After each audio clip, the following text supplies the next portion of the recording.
Yo, what up? Welcome to RTQ. I'm Josie, and today I'm going to talk to you about my January reads. I read 9 books. I'm very proud of myself. It's going to be a long ride, so grab a beverage and a snack, and let's go. The first book I read, I bought purely for the cover. Well, that's not quite true because the name of it is The Passengers on the Hankyu Line, and Hankyu Line operates in the Osaka area, and this is where I lived when I was living in Japan. And I was thinking that, oh, maybe I'll recognize some stops, but I don't. It's one of the lines that I didn't take.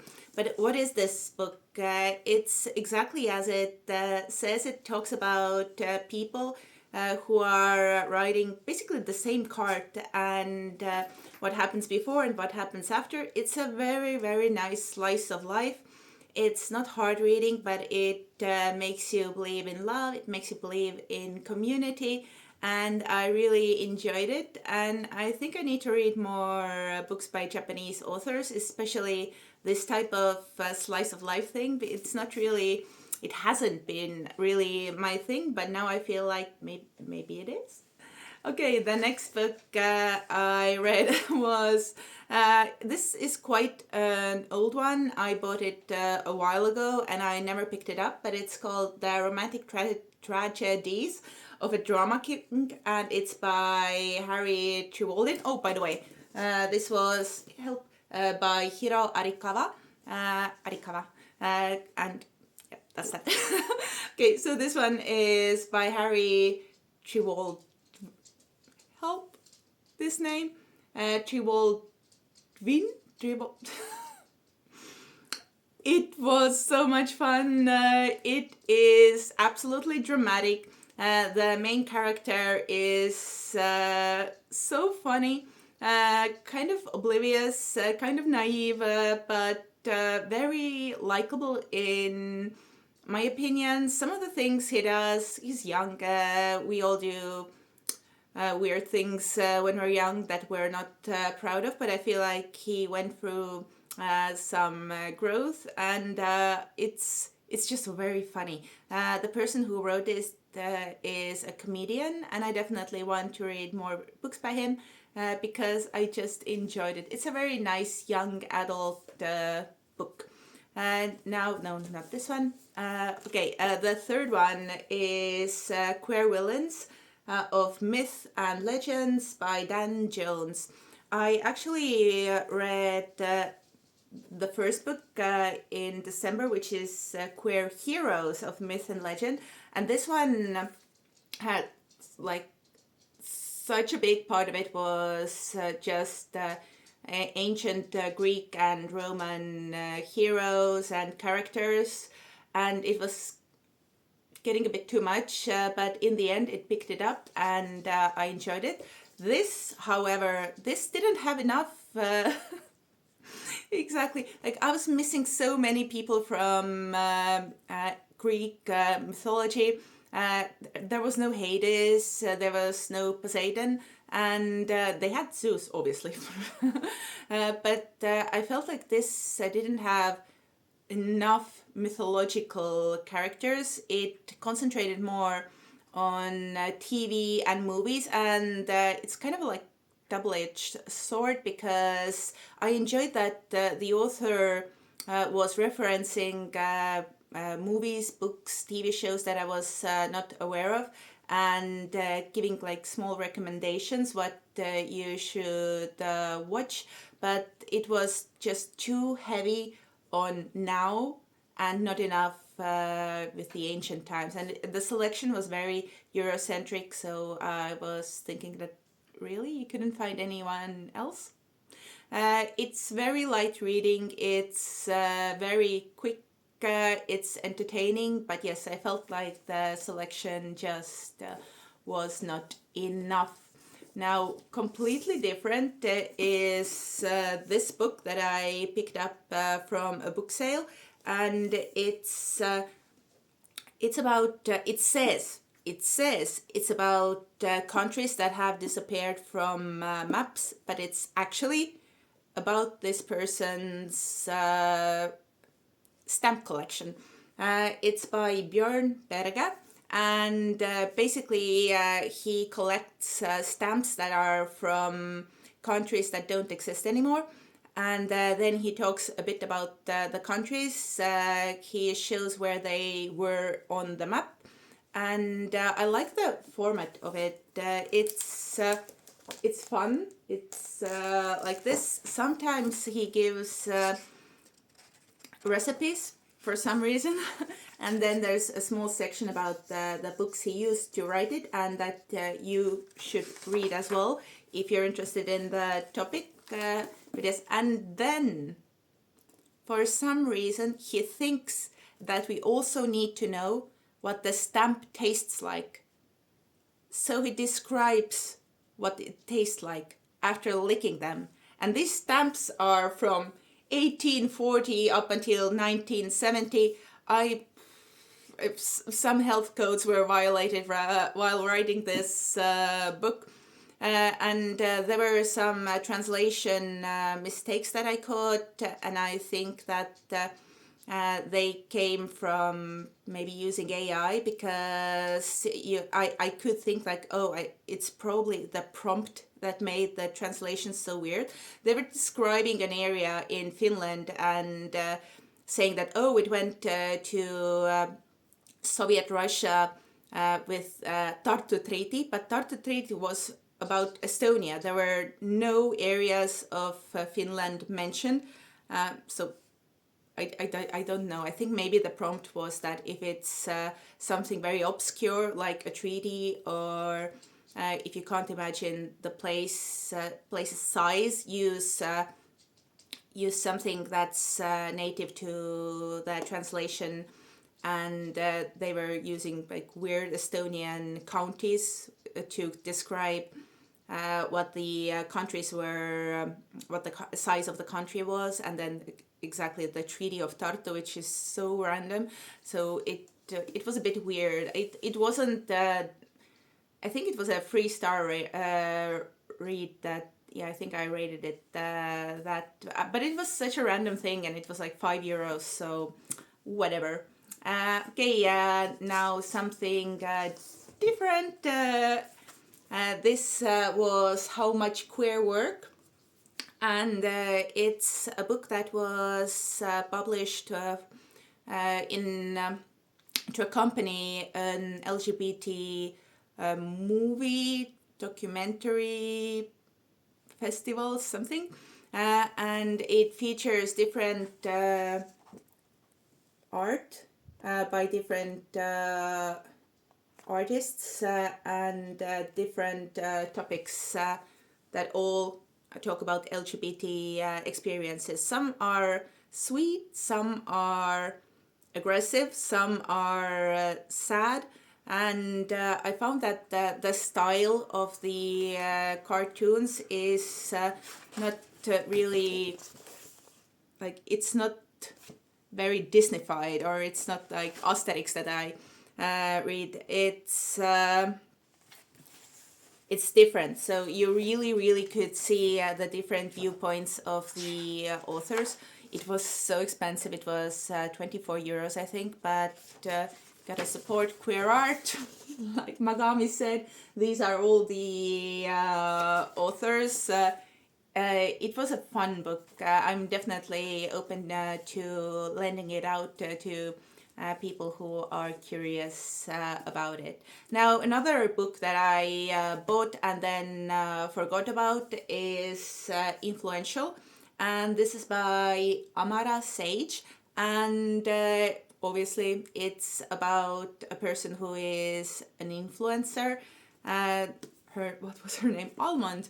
Almond is an influencer and has been since she was born, because her mom was an influencer. And I expected some light reading and just like a quick page turner, and then maybe I'll give it to some students. But this kind of went deep, and at one point I was crying so much because something that they mentioned was very triggering to me. And it's about bullying, it's about AI revenge porn, and it is about stalking And this ended up being a wonderful book about how an influencer's child grows up to be an influencer. What is their relationship like with their mother, with their family, and also how you find friends who help you and who will become your home. Very good book. Such a surprise if you ever see it and think that maybe this sounds interesting, then do give it a chance. And is it all? Okay. No, I have a couple of. I have only history things left. Okay. Oh, I'm doing. I'm doing good on that on time. Words. Next one. This is Sarah Reed, and it's about maids, wives, and widows. And it's about women's lives in early modern times in England. This went by so fast. It was so informative. I did know some of the things, obviously, but again, I learned a lot about other things. I think, let's see, they have different sections. So first is about women and jobs that they did, and it does cover, the whole book covers women from the lower classes up until the highest. So it's about work, about taking care of yourself, like your hair, your clothes, about giving birth and taking care of the children, about religion, and women's place in the public life. I have to say the more intimate ones, the more intimate topics were written in a better way. It was more fascinating. I found the religion part and the public part of the women's lives quite dull. It got very Wikipedia like, but the things about medicine and how they had to take care of the household and the absolutely nuts things that they did to heal somebody, those were crazy. I don't feel comfortable talking about some of the different medicines that they made, because they are really, really gross. And it's amazing that somebody lived through those times to tell the tale. Really fun. If you're interested in feminism and history, it's a very accessible read. So definitely, if you see it, do read it. I already talked about it on my Instagram, Arctic by the way, and a lot of my previous students who are interested in history and women's place in it wrote to me and asked about the book. Okay, let's see. Let's do one general history before we finish with another women's history book, and this is about the casual everyday life in Estonia throughout past 100 years. And it looks, again, what people were wearing, where they were living, what kind of furniture they had, what were they eating, what were the fun things they did, what sports they played, what TV shows they watched. This is wonderful. It's again, it's a part of the series that they came out with when Estonia turned, not 100, that's too little. When did it come out? 2018. Okay, so it did come out when Estonia turned 100 years old. I think there are like 20 books in the series, and this is a good one. I felt like I understood my grandmother and mother a lot more after having read this, like the obsessive need to collect things, like random things like linen, because you never knew when they were going to run out.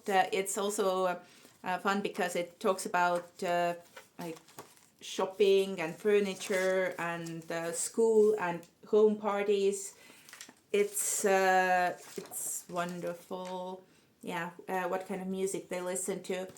It's written in a very accessible way. It's popular science or popular history, I guess, and yeah, it's one of the, in my opinion, stronger books in the series. I read several. I have several waiting, but yes, this is fun, and I think this is the last one. Yes, the last one was something I picked up in Finland when I was there to spend my autumn vacation there. I went there thinking maybe one book and that's it. I ended up buying five, of course. But this is by Julie Sato, and it's When Women Ran Fifth Avenue. Glamour and Power at the Dawn of American Fashion. It talks about malls. It talks about big stores, big fancy stores in the Fifth Avenue, and how women quietly but surely worked their way up. Some of them got put in power by their husbands. Some of them wanted to do the job, some of them didn't want to do the job. It follows three people, which is the main storyline, but then you have small sections in another font that talks about some of the outliers. For example, a black woman who ran the first store that was like the big fancy store that was meant for black customers, but unfortunately it didn't work out because they wanted to shop where the white folks shopped. But those small things were really interesting, and also these three women are so different. Their life outside of work was different, and they all did amazing things. A lot of people have, it does have a lot of,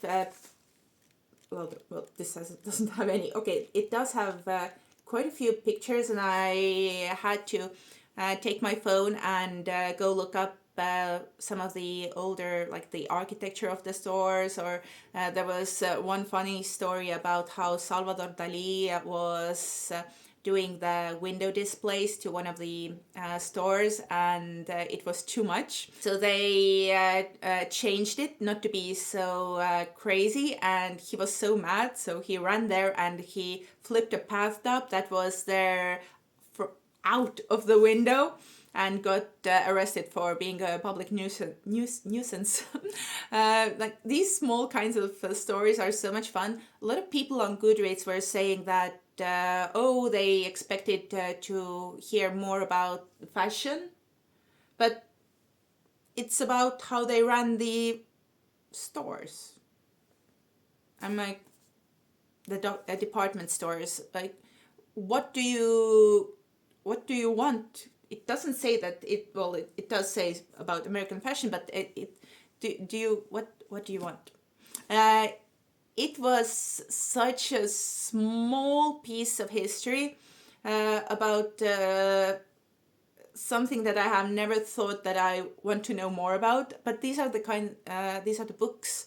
These are the kind of books that I really, really love reading, and this is why I love history. So this was, for me, fun. Okay, I usually hold up the books at the end to show you how much there were, but I'm not sure if I can handle this one this time. Yay! These were the 9 books that I read in January 2026. I really enjoyed all of them. The worst was 3 stars, but I still learned a lot reading it. So yes, this was fun. This was it for January. I'll meet you again when I'm done with my February reads. I have already read 3, and I have 2 that are almost finished, so we're getting a nice stack. Again, I feel like I found my reading bug again. I really, really hope it sticks. Thank you so much for watching and listening to me yap Leave a like, subscribe if you haven't, and bye.